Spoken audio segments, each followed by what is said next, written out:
These guys gotta get a festival. Festival!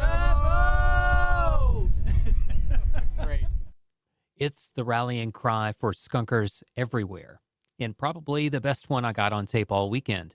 It's just one word, belted out with fellow Albino Skunk Farm festival goers, staff, volunteers, and music artists, but it carries a wealth of meaning.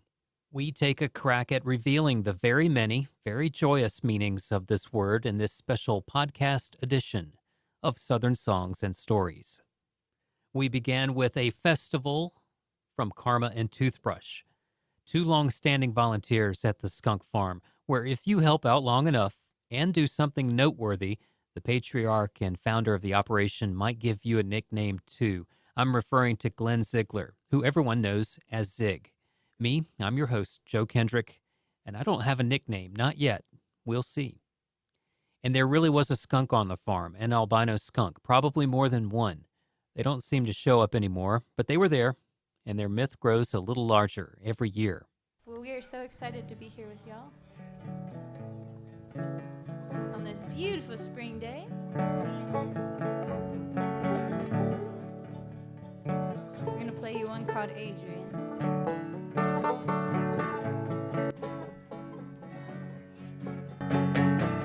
I ain't much a dancer, so I ain't sure what. I still try to move myself, and if I start to step just right to keep time with you, and you know.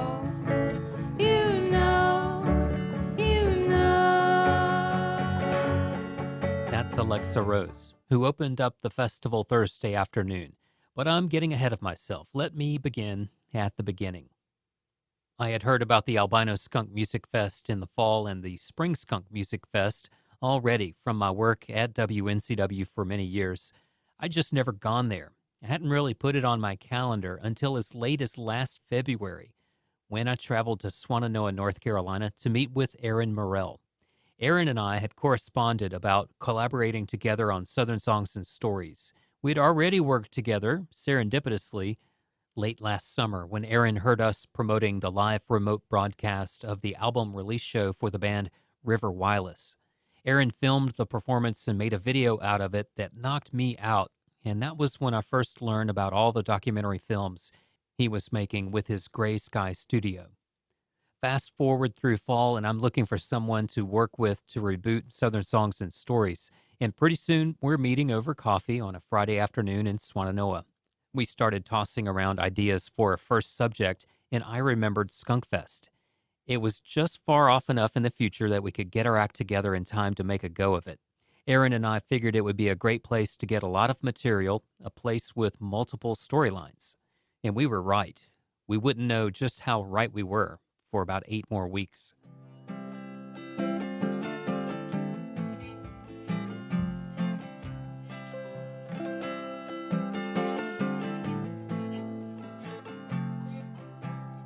Darling, you're my rolling stone. You never leave wise and you never come home. When that rusted sky gets dark, you can't trust a traveling heart. You can't trust a traveling heart.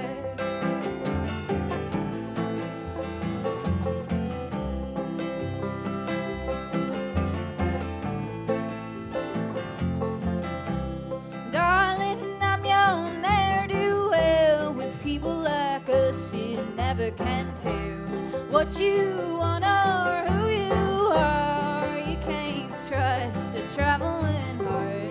You can't trust a traveling heart. When the sun goes down, you won't be hanging around this town. I'm your confidential confidant. You'll never find out what I want or why I was running. Why I was running.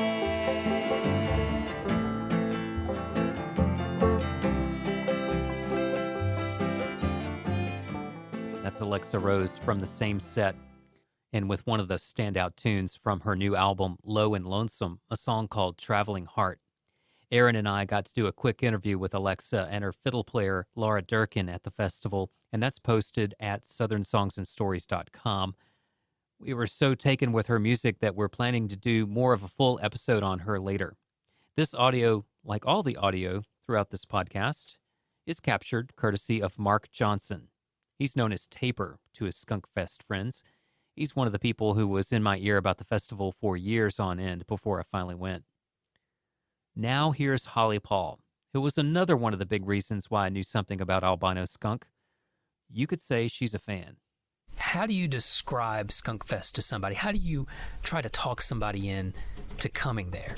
I tell everybody I know about skunk because we think it's extraordinary, which it is. Now that you've been, you know it's different than any other festival because it's on private land and it's wooded and hilly and dog friendly, which hardly any other festival is, and kid friendly. But skunk has a whole different area for children, and they play and they have organized activities for them. And then the dogs, of course, everybody just goes nuts about the dogs. And there's only one stage, and it's just the same people. There are always new people, which is wonderful, but there's a skunk family feel there. You see the same people every year, even if you don't know their names. It's like, wow, hi, it's great to see you again. And even when you're other places, if somebody sees you, you see somebody you recognize from skunk, you go, festival! And everybody knows where you're from. And then there's the music. And the music is almost indescribable. Glenn Ziegler, who runs it and whose baby it is, has a gift in his ear. He hears things that other people don't hear or that they haven't heard yet, because skunk gets a lot of acts that then go on to be way too big for skunk. What else can I say? It's bonfires and it's like no other festival. Okay, Holly, so I have to admit there's a little bit of hesitancy on my part to coming to skunk. I went through a list of excuses for all these years. You know, it coincides with our fundraiser at WNCW, for example, but there's also this part of me that's just a little bit not so sure about your exuberance. and a little bit like, I'm not sure I want to catch that. But, you know, I've been to all these festivals. I've been to places here and far, and I've seen plenty of live music, yada, yada, yada. It's a festival. But now that you've been, don't you understand that there is something very, very special about skunk? Yeah, I get a little carried away in my enthusiasm. But you know what? So does everybody else who goes there. Yeah. I have never had seen anybody come to skunk for the first time and not say, oh, wow, I see what you mean. And it is named after a skunk. Hey, what's a Bonnaroo? I mean, give me a break. Right. What's a Bonnaroo? Going to a multi-day festival is a pretty big investment of your time and energy. Just going out on the town, which for me is usually an hour's drive or more away, takes careful planning. Sometimes I think there's a resistance on my part and with a lot of people to going to a show, a venue, a festival for the first time, not only because of that energy I have to expend in planning and going, but also because there's the realization, sometimes subconsciously, that you may just get hooked on that new thing. You realize you might just become like Holly and start going around singing the praises of the new thing. And while you're still on the outside of it, that thought can be a bit unsettling. Like I said, I wasn't sure I wanted to catch what Holly had with her Skunk Fest enthusiasm. But now I've done it, I've gone, and I've caught it. Whenever you talk to me about this festival, I'll probably try to make you catch it too. Just so you know.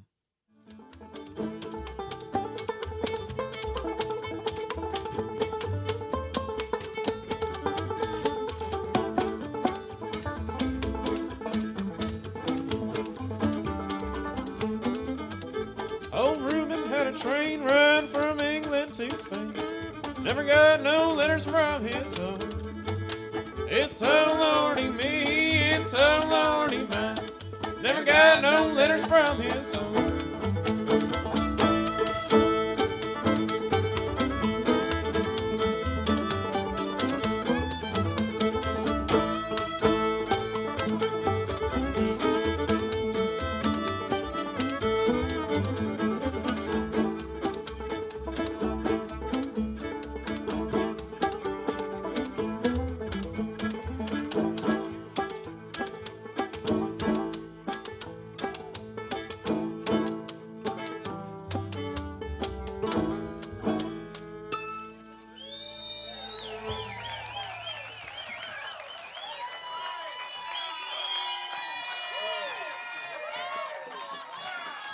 Pretty Thank little y'all. goat. Thank y'all so much. Come say hey to us. First time at Pretty Skunk little Fest. Let's give him a big old 1, 2, 3. That's the cheer. They needed to hear that. Pretty little goat. Thanks for being here, you guys. Following Alexa Rose on Thursday was the old-time band Pretty Little Goat, who were charming through and through. I camped near them, and they played music for what seemed like any and every hour of the day and night. They're a band in the great tradition of folk music where everyone lives and breathes picking. Any excuse to play music is welcomed. Shows are great. Shows are quite necessary. But jam sessions are better in many ways. At the Skunk Farm, the days and weeks leading up to the festival are, for Zig and the other volunteer staff, a bit like those jam sessions. They get to do all kinds of things they love to do at the festival, just without the concert performances going on. I spoke with Mandela about this and the camaraderie of the staff at Skunk. We work a lot ahead of time. I don't think people know all the work that goes on behind the scenes, cutting trees down, moving brush, putting up trash cans, just a ton of stuff. But once the festival starts, then we get that kind of love and camaraderie from all of the people here. We drive around, people talk to us, and that's just the fun of it. It's just the joy, and you get to see those people enjoying the music and the people, and that to me that's Skunk. Anyway, so this is the song that I messed around and won $500, and again, like I said, none of it came back across because I had to have them damn cowboy boots that they had on that big old sign driving across. Texas is a big state to drive through. So by the time we drove through it, I was like, I gotta have me some cowboy boots. And you know what? The guy who sold them to me would not be impressed that I was down here kicking in the mud in them, but that's just the way I roll. Anyway, this is the song that helped us win. This one's called Traveling On. This is another one they like to spin on WNCW. And it's just about us chasing our dreams down, chasing our tails. Today's a good day. We're chasing our dreams down right here at the Albino Skunk Festival.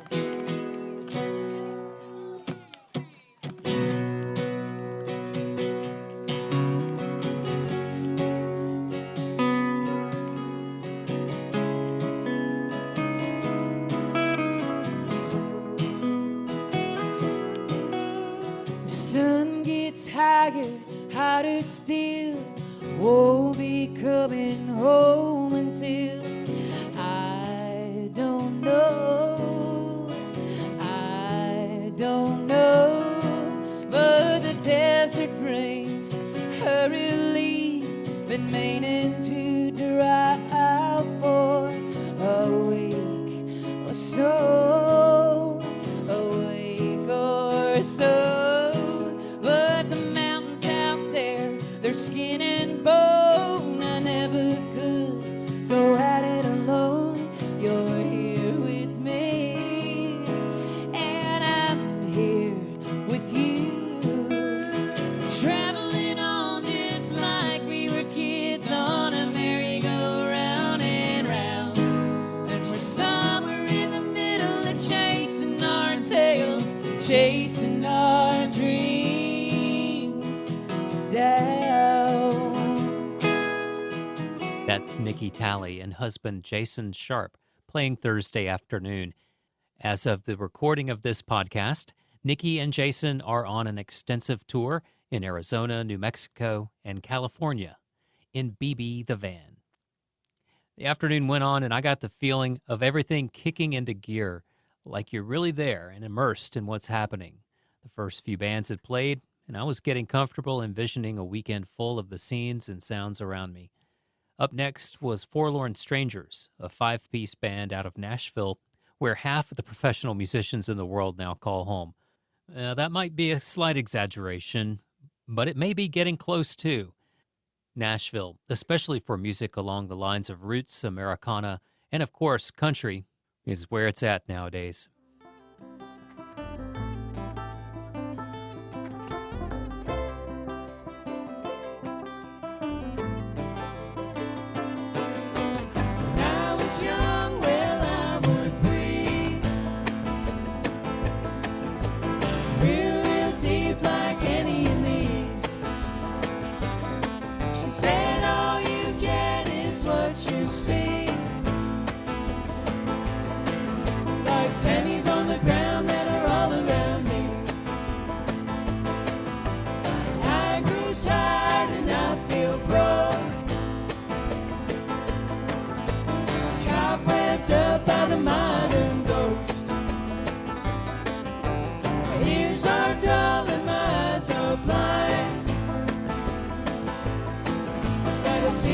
Scars on my hands sometimes. I don't know where I'm going. They say St. Peter walked the walk on water. I don't know what I don't remember. I think I met him one time crying on the share my boat.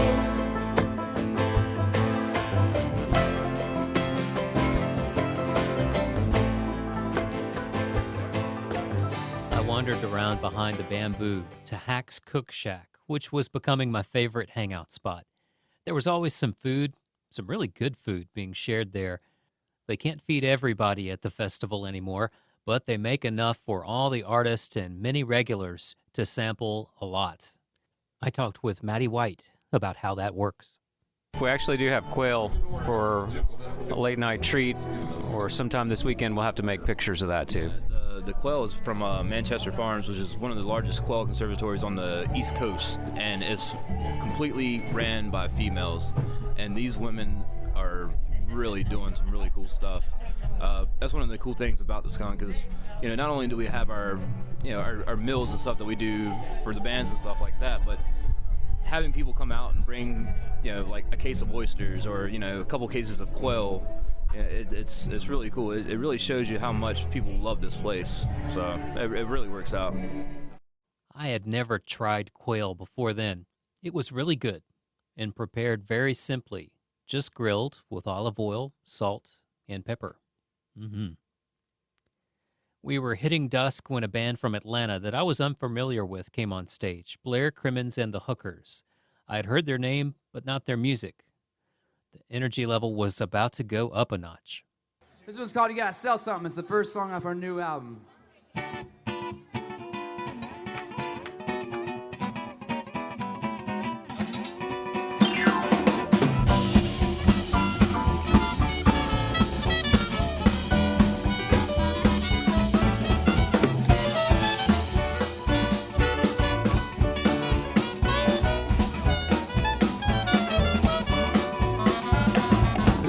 To me, girls and guys, you can't play unless you advertise. You gotta sell something if you wanna pay. Take your songs and your melodies, get them up on the TV. People buy most anything. Yes, I gotta give them that song to sing now. Imagine you're the voice that sells those brand new shiny cars, refrigerators and microwaves, hand gadgets and candy bars. Just get those folks and tap that beat that put start for you out on Wall Street. You gotta sell something if you want to pay. Now I'm going to teach you how to sell something in just these 4 easy steps. So listen right, yeah. Step 1, find a catchy phrase, one that sticks in your head for days. Step 2, keep it short and sweet, because when you're done, you're going to hit repeat. Swing with every verse and shake every last dime right out of the purse.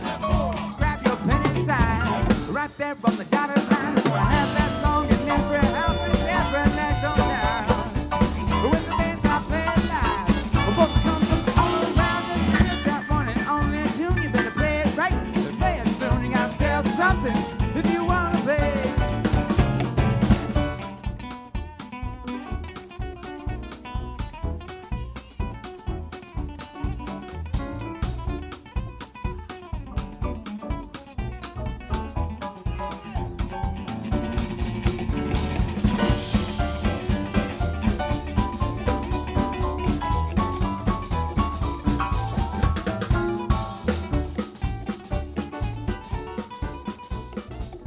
SpringSkunk and the Albino Skunk Music Fest are big enough now that they're sought out by not only music fans but by the bands themselves.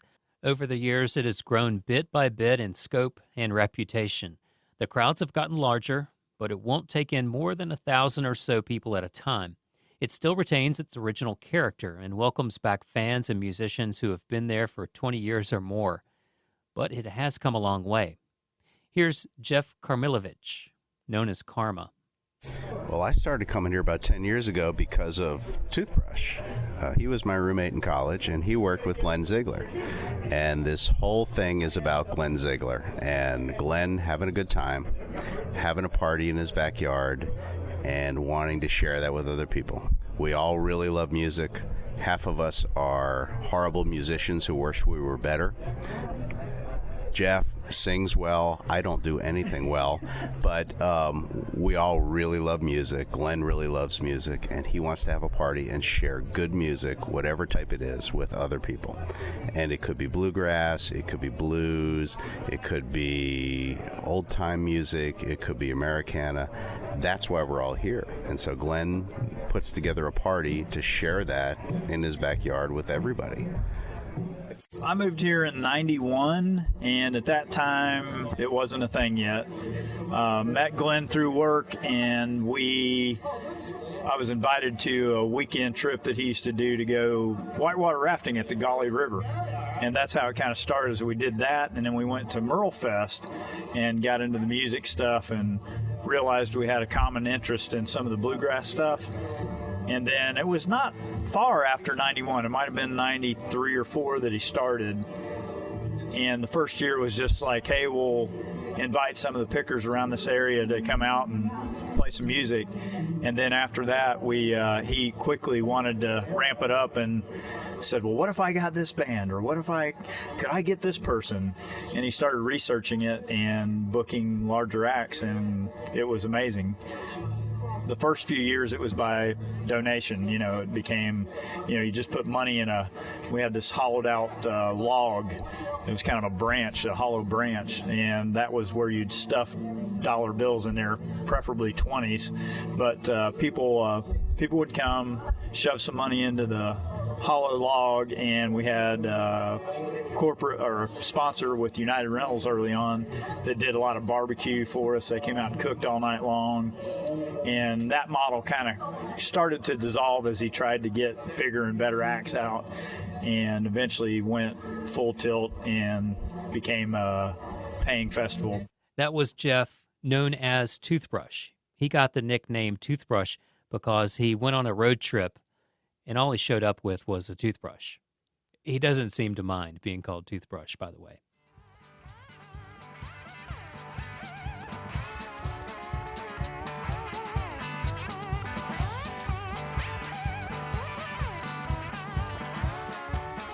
What started as a bluegrass festival has expanded over the years to include folk, country, Americana, blues, and jazz. One of the best blues duos going today closed out the festival on Thursday, Reverend Peyton's Big Damn Band.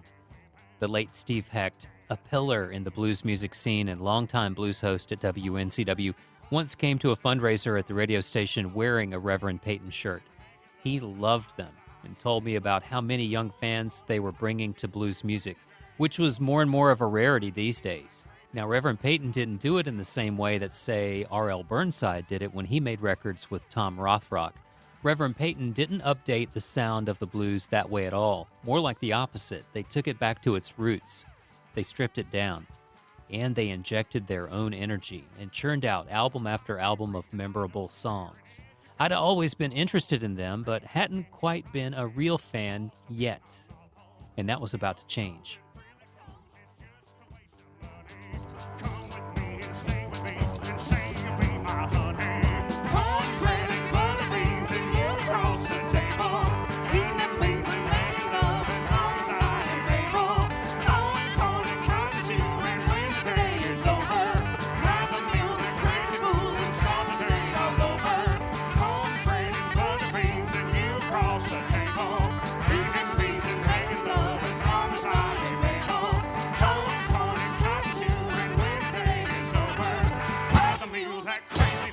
Start the day all over.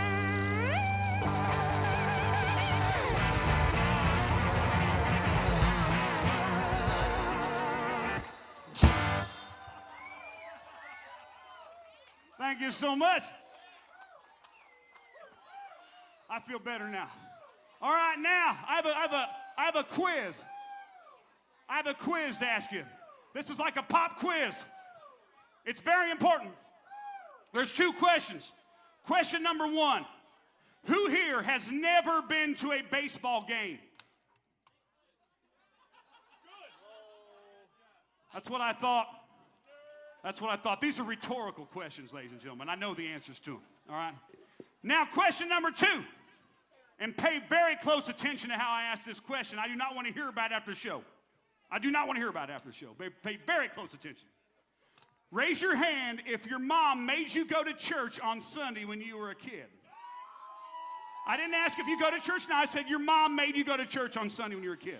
That's right. I know the answer to that question. And we know who the heathens are. I know the answer to that question. So, this quiz, now that we all know we're on the same page, during the 7th inning of a baseball game, what happens? What was that? And at church, when the guy with the microphone said, do something, what'd you do? You did it. So here's what's going to happen. During this song, I need everyone to rise, just like you're at church. Rise, please. Unless you have a doctor's note that says you can't. Reverend Peyton made me stand up and have fun. Yeah, I hated it.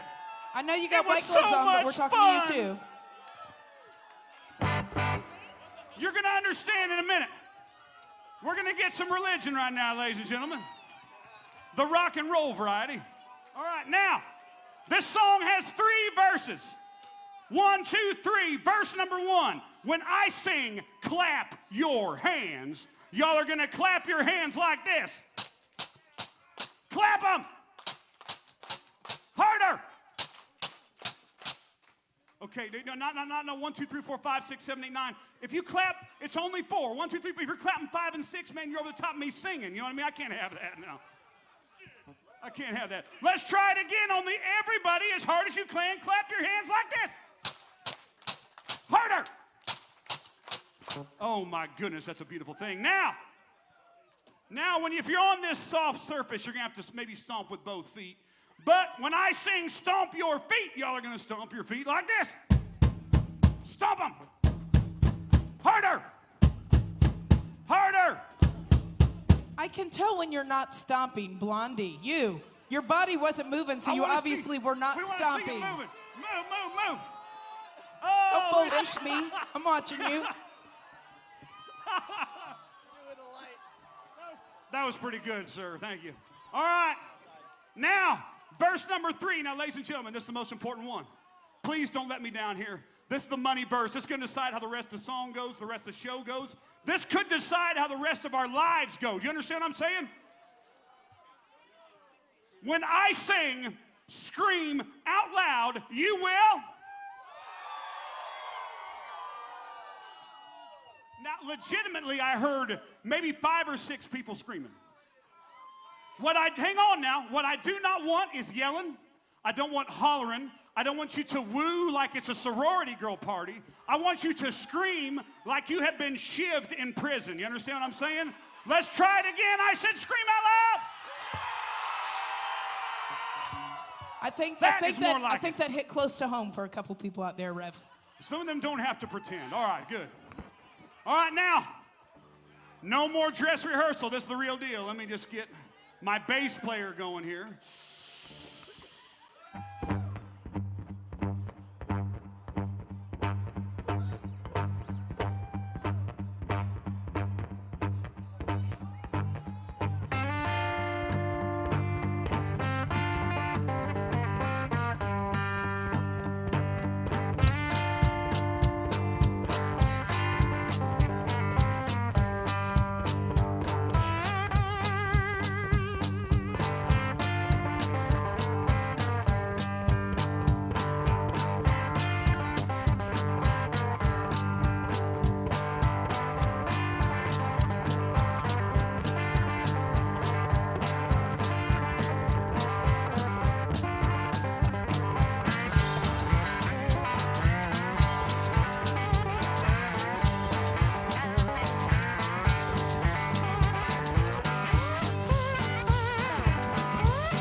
Reverend Peyton's Big Damn Band is best experienced live.